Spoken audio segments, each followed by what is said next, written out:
দুঃখের বিষয়, দুঃখের সাথে বলতে হচ্ছে রাষ্ট্রের বিবেকদের আমাদের বাংলাদেশের প্রায় 5 লক্ষ এমপিভুক্ত শিক্ষক পরিবার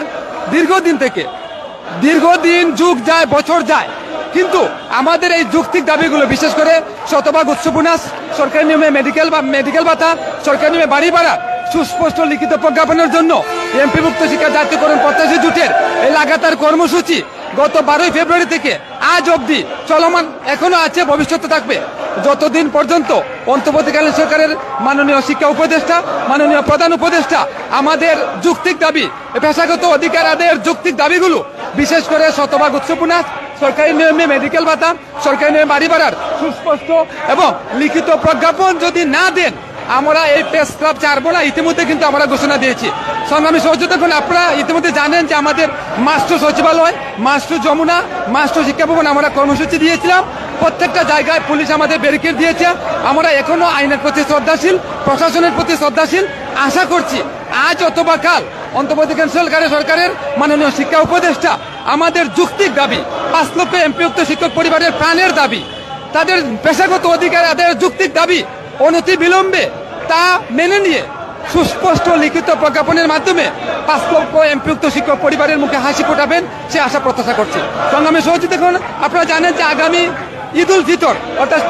কয়েকদিন পরেই আমাদের আজ পয়লা রমজান, আমরা এই বাংলাদেশে 5 লক্ষ এমপিভুক্ত শিক্ষক পরিবার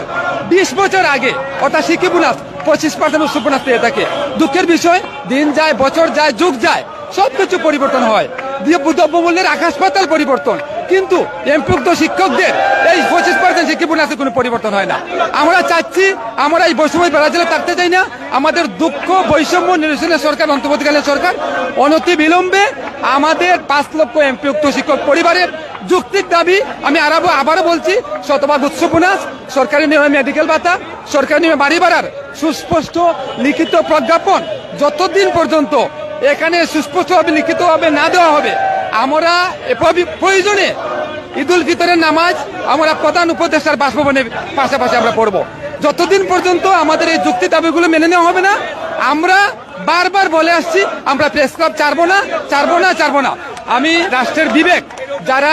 রাষ্ট্রীয় সেক্টরে বিভিন্নভাবে কর্মরত আছেন, আমি তাদের উদ্দেশ্যে বলতেছি, আপনারা তো কোনো না কোনো শিক্ষকের স্টুডেন্ট, কিন্তু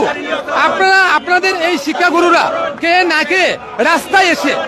এই রমজান রোজা রেখে বিক্ষোভের মতো আপনাদের কাছে বলতে চাচ্ছে, আপনাদের এই জাতীয়করণের মহান কারিগররা যদি রাস্তায় থাকে, তাহলে আপনারা এই বিশ্বের কাছে আপনারা কি জবাব দিবে? অনতি বিলম্বে এই জাতীয়করণের মহান কারিগরদের সরকার নিয়ে বাড়ি ভাড়া সুস্পষ্ট লিখিত প্রজ্ঞাপন দিয়ে 5 লক্ষ এমপিভুক্ত শিক্ষক পরিবারের মুখে হাসি ফোটাবেন, সেই আশা প্রত্যাশায় আমরা চেয়ে আছি আপনাদের দিকে 5 লক্ষ এমপিভুক্ত শিক্ষক পরিবার। সবাই ভালো থাকেন। শুনছিলেন শিক্ষকদের যে পরিস্থিতি এবং সেই শিক্ষকরা তাদের দাবি করছেন এবং সেই দাবি করছেন জাতীয়করণের দাবিতে তাদের আজকের এই কর্মসূচি, এবং সেই কর্মসূচি সেখান থেকেই তারা বলছেন যে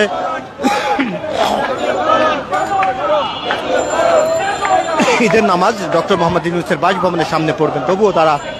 রাজপথ ছাড়বে না এবং সেমনটি